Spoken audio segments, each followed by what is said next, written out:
Hello मेरे प्यारे बच्चों, आज हम स्टार्ट करते हैं physical property from D and F block. देखिए, लास्ट लेक्चर में हम लोगों ने इसका इंट्रोडक्शन क्लियर कर लिया था। अगर आपने वो लेक्चर नहीं देखा है तो आप वो लेक्चर ज़रूर देखिए, उसके बाद हम स्टार्ट कर पाएंगे फिजिकल प्रॉपर्टी। चलिए, फिजिकल प्रॉपर्टीज़ में सबसे पहले हम बात करते हैं melting point and boiling point. देखिए, आपको पता है डी ब्लॉक के अंदर सभी मेटल्स हैं। अगर मेटल्स हैं तो आप जानते हैं कि मेटल्स के अंदर मेटेलिक बॉन्ड पाया जाता है और मेटेलिक बॉन्ड अपने आप में स्ट्रॉन्ग पाया जाता है। दैट्स वाई मेल्टिंग पॉइंट और बॉइलिंग पॉइंट की वैल्यू डी एंड एफ में आपको हाई मिलने वाली है। बट केवल इतना बताने से हमारा काम नहीं चलने वाला है, हमें कुछ और चीज़ें भी इस पर बतानी पड़ेंगी, क्लियर करनी पड़ेंगी। चलिए बात करते हैं कि हम 3D सीरीज में अगर लेफ़्ट टू राइट चलते हैं, लाइक स्कैंडियम से titanium, vanadium, chromium, manganese, iron, cobalt, निकल, कॉपर, जिंक। आपसे पूछा गया है कि क्या आपका मेल्टिंग बॉइलिंग पॉइंट इंक्रीज होगा, डिक्रीज होगा या फिर ऑर्डर क्या होगा। देखिए, जैसे जैसे आप आगे चल रहे हैं आपके अनपेयर्ड इलेक्ट्रॉन बढ़ते जा रहे हैं, और अगर अनपेयर्ड इलेक्ट्रॉन बढ़ते जाएंगे तो आप लोगों का मेल्टिंग बॉइलिंग पॉइंट भी बढ़ता चला जाएगा। मींस अगर आप देखेंगे तो क्रोमियम आपको टॉप पे मिलेगा। अब मैग्नीज भी 3D5 रखता है, मैग्नीज का भी काफ़ी हाई होना चाहिए, बट मैग्नीज का एक्सेप्शनली कम पाया गया। आयरन से भी, कोबाल्ट से भी, निकल से भी। क्या वजह रही कि मैग्नीज का कम है? अब तक तो हम यही आंसर दे रहे थे, ड्यू टू अनपेयर्ड इलेक्ट्रॉन। क्या मैग्नीज में अनपेयर्ड नहीं है? बिल्कुल है अनपेयर्ड। क्या वजह है कि मैग्नीज का कम है? अच्छी प्रॉब्लम है, पूछी जा सकती है। यहाँ पे अगर बात करेंगे तो इस सीरीज़ में 3D सीरीज़ में सबसे ज़्यादा क्रोमियम का है। अब मैग्नीज का कम क्यों है?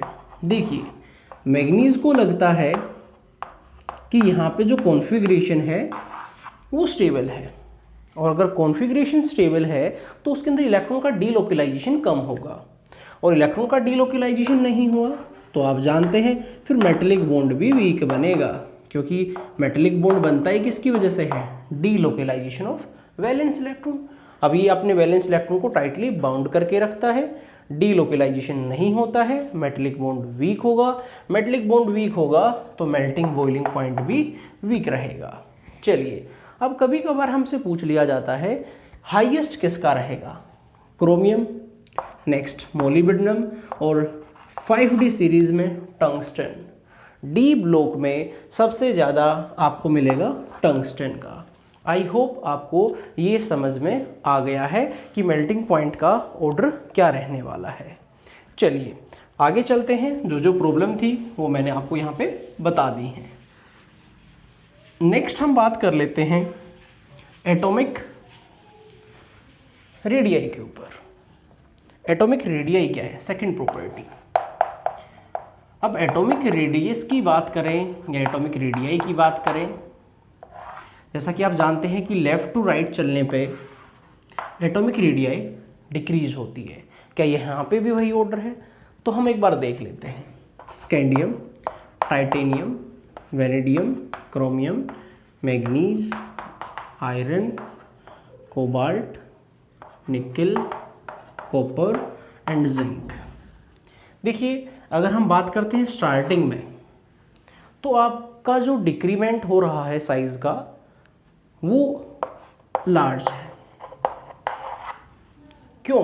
क्योंकि स्टार्टिंग में जैसे एटम में इलेक्ट्रॉन ऐड हुए तो अट्रैक्शन था न्यूक्लियस के साथ और साइज डिक्रीज हो रहा था। बट जैसे जैसे इलेक्ट्रॉन ऐड होने लगे, अब ये इलेक्ट्रॉन, जो इलेक्ट्रॉन आ रहा है, अपकमिंग इलेक्ट्रॉन है, उसको रिपेल कर रहे हैं। रिपल्शन होने की वजह से अट्रैक्शन कम हो गया, तो साइज का जो रेट है वो कम हो गया। धीरे धीरे हमने देखा कि कोबाल्ट और निकल का क्या हो गया है, सेम हो गया है। पहले रैपिडली रेट से डिक्रीज हो रहा था, फिर स्लोली डिक्रीज हुआ, फिर सेम हो गया। वैल्यू याद करने की कोई ज़रूरत नहीं है, अप्रोक्स 125 के आसपास आपको ये मिल जाता है। एट लास्ट ये इंक्रीज हो गया है। क्यों? देखिए, पहले इंट्रैक्शन था, धीरे धीरे इंट्रैक्शन कम हो गया, रिपल्शन होने लगा। एक टाइम ऐसा है कि वो काउंटर बैलेंस हो गया है, इलेक्ट्रॉन का अट्रैक्शन, इलेक्ट्रॉन का रिपल्शन। फाइनली इतने इलेक्ट्रॉन आ गए हैं कि अब रिपल्शन डोमिनेट कर रहा है किस चीज़ को, अट्रैक्शन को, मीन्स रिपल्शन ज़्यादा है।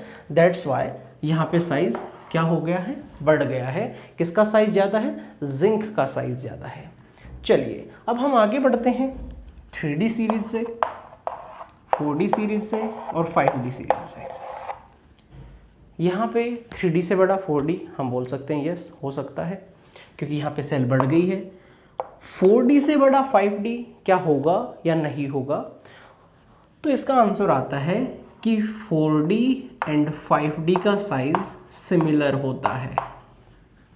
क्या वजह है? देखिए, यहाँ पे आप जानते हैं कि 5D में लेंथेनॉइड कॉन्ट्रैक्शन आ जाती है। लेंथेनॉइड कॉन्ट्रैक्शन कैसे आ जाती है आपको पता है, कल लास्ट लेक्चर जो हमारा था उसमें मैंने आपको ये बताया था, स्कूटर, यामा, लाओ, एक, इसके बाद है टी, जरा, हाफ।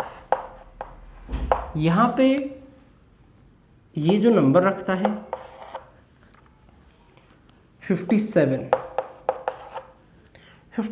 के बाद एलिमेंट्स मिस हो गए हैं और ये एलिमेंट आपका है 72, जिसको हम बोलते हैं लेंथेनॉइड सीरीज। लेंथेनॉइड्स यहाँ से नीचे चले गए, जो एक्चुअल में साइज में बड़े थे वो यहाँ से निकल गए, जो 57 से लेके 71 तक थे। अब 72 को हमने खींच के इधर यहाँ पे हम लेके आए। तो लेंथेनॉइड कॉन्ट्रैक्शन क्या होती है कि एटॉमिक नंबर बढ़ता रहे और एटॉमिक साइज डिक्रीज होता रहे। तो फाइनली इसका साइज तो डिक्रीज हो चुका है, काफ़ी कम हो चुका है, और अब आपने 72 इसके जस्ट नीचे रख दिया है। तो आपका आंसर आएगा ये सेम है, इनकी रेडियस अप्रोक्स सेम है। इसके बाद वेनेडियम, NB, T सेम है, डिट्टो। अब इनकी डिट्टो क्यों आ गई है? सेम रीजन रहेगा, ड्यू टू लेंथेनॉइड कॉन्ट्रैक्शन, जिसमें एटॉमिक नंबर बढ़ता है, एटॉमिक साइज डिक्रीज होता है। That's why 4D and 5D का साइज सिमिलर रहेगा। बट 4D में लेंथेनॉइड नहीं थी, इसीलिए वो 3D से बड़ा हो गया। आई होप आपको एटॉमिक रेडियाई का ट्रेंड समझ में आ गया है। अब ये ट्रेंड समझ में आने के बाद हम चलते हैं नेक्स्ट डेंसिटी की तरफ और डेंसिटी को क्लियर करते हैं। देखिए, अगर बात की जाए डेंसिटी के लिए, अब डेंसिटी जो होती है वो हमारी लेफ़्ट टू राइट इंक्रीज होती है। क्यों? क्योंकि लेफ़्ट टू राइट जाने पे हमारा वॉल्यूम कम हो रहा है, मास बढ़ रहा है, मीन्स डेंसिटी क्या हो रही होगी? बढ़ रही होगी। बट जिंक की डेंसिटी कम रहेगी। जैसा कि हमने एटॉमिक रेडियाई में पढ़ा, इसकी वॉल्यूम ज़्यादा हो गई है क्योंकि रिपल्शन हो गया था। दैट्स वाई जिंक की डेंसिटी कम है, सबसे ज़्यादा नहीं आएगी। सबसे कम डी ब्लॉक में रहती है स्कैंडियम की, एंड सबसे ज़्यादा इरिडियम, और अगर इरिडियम ऑप्शन में नहीं है तो ओस्मियम, क्योंकि इरिडियम और ओस्मियम लगभग सेम रेडियाई दिखाते हैं। आई होप आपको डेंसिटी का फंडा भी समझ में आ गया है, कोई प्रॉब्लम इसमें आपको होनी नहीं चाहिए। चलिए, तो ये हमारा आज का लेक्चर था। आई होप आपको अच्छे से समझ में आ गया होगा, इसको आप लोग कवर कर लेंगे। नेक्स्ट जो प्रॉपर्टी बच गई हैं वो हम नेक्स्ट लेक्चर में क्लियर करते हैं। Okay, thank you.